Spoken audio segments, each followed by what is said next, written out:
Amiruddin, penyuluh agama Islam yang bertugas di Kantor Urusan Agama Kecamatan Baitussalam, Kantor Kementerian Agama Kabupaten Aceh Besar. Di instansi keagamaan ini, ia mengabdi dan mendedikasikan kiprahnya untuk melayani masyarakat. Demi memenuhi kewajibannya sebagai abdi negara, Amiruddin berinisiatif melakukan bimbingan terhadap remaja yang tergabung dalam geng motor di kawasan Aceh Besar. Selama ini, para geng motor yang mayoritas remaja putus sekolah itu dianggap sebagai kelompok yang meresahkan masyarakat dan merusak ketertiban. Sebab mereka disinyalir memicu konflik sosial di jalan raya dengan membawa senjata tajam, bahkan berani melukai orang lain tanpa alasan. Sebab itu, mereka disebut geng motor satu darah. Atas dasar cinta dan peduli, Amiruddin berinisiatif membina anak geng motor agar kembali menjadi remaja ideal yang disenangi warga. Demi memperbaiki citra dan mengembalikan mental para remaja ini, Amiruddin membentuk komunitas yang diberi nama Generasi Berencana, Genre, yang memiliki cita-cita sebagai manusia bermanfaat bagi agama, orang tua, dan bangsa.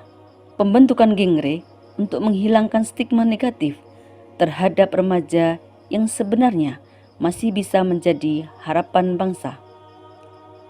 Mereka ibarat kertas putih yang bisa diwarnai dengan kehidupan positif dan menjadi kader baik bangsa. Amiruddin tidak kehabisan akal untuk membuat mereka dekat dengan Islam dan cinta kerukunan. Ia mencetuskan program genre olahraga agar mereka terus terikat dengan kebaikan dan terhindar dari pergaulan bebas.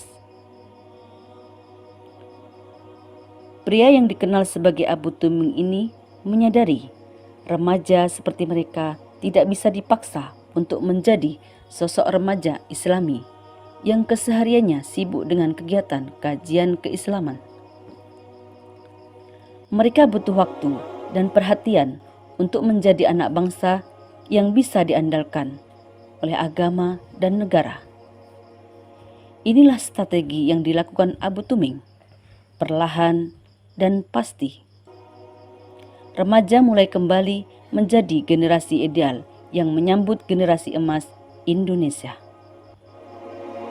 Pembinaan yang dilakukan Amiruddin memberikan efek positif bagi kelompok genre. Perilaku yang sebelumnya kerap membuat masyarakat kesal, malah kini menjadi sosok generasi yang disenangi. Amiruddin berhasil mengajak remaja putus sekolah ini untuk kembali menjadi siswa di Pusat Kegiatan Belajar Masyarakat PKBM Sofi Salsabila untuk mendapatkan pendidikan dan ijazah kesetaraan seperti paket A, paket B, dan paket C. Program yang dilakukan oleh Amiruddin sebagai penyuluh agama bagi para geng motor sangatlah baik. Melalui pembinaan ini, remaja geng motor telah mendapatkan pendidikan non formal atau kesetaraan.